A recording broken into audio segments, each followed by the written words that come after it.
কক্সবাজারে শারদীয় দুর্গাপূজার মহাসপ্তমীতে মণ্ডপে মণ্ডপে ভিড় বাড়ছে ভক্তদের। উৎসবমুখর পরিবেশে শারদীয় দুর্গাপূজা উদযাপনে জোরদার করা হয়েছে নিরাপত্তা। র্যাব, পুলিশ, বিজিবি, সেনাবাহিনী সহ অন্যান্য আইন শৃঙ্খলা রক্ষাকারী বাহিনী নিরাপত্তার চাদরে ঢেকে রেখেছে পূজা মণ্ডপ। এদিকে পূজা উদযাপন কমিটি বলছে, ষষ্ঠী থেকে দশমী পর্যন্ত অর্থাৎ সমুদ্র সৈকতে প্রতিমা বিসর্জন নির্বিঘ্নে সম্পন্ন করতে তাদের রয়েছে সার্বিক ব্যবস্থা। পূজারী ছাড়াও মণ্ডপে আগত পর্যটক ও স্থানীয়দের নিরাপত্তা নিশ্চিত করা হয়েছে।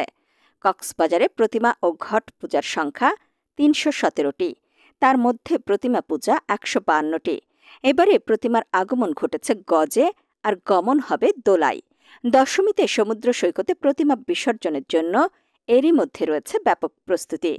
এদিকে শারদীয় দুর্গাপূজা উপলক্ষে 2 দিন ও ছুটির দিন সহ 1 অক্টোবর থেকে 4 অক্টোবর টানা 4 দিনের ছুটিকে কেন্দ্র করে কয়েক লাখ পর্যটক আগমনের আশঙ্কা করছে সংশ্লিষ্টরা। এরই মধ্যেই ঘটেছে ব্যাপক পর্যটকের আগমন। শহরে থাকা প্রায় 500 হোটেল মোটেলের মধ্যে বেশিরভাগ আগাম বুকিং হয়ে গেছে। এদিকে বেড়াতে আসা পর্যটকদের নিরাপত্তায় কঠোর অবস্থানে রয়েছে ট্যুরিস্ট পুলিশ সহ অন্যান্য আইন শৃঙ্খলা রক্ষাকারী বাহিনী।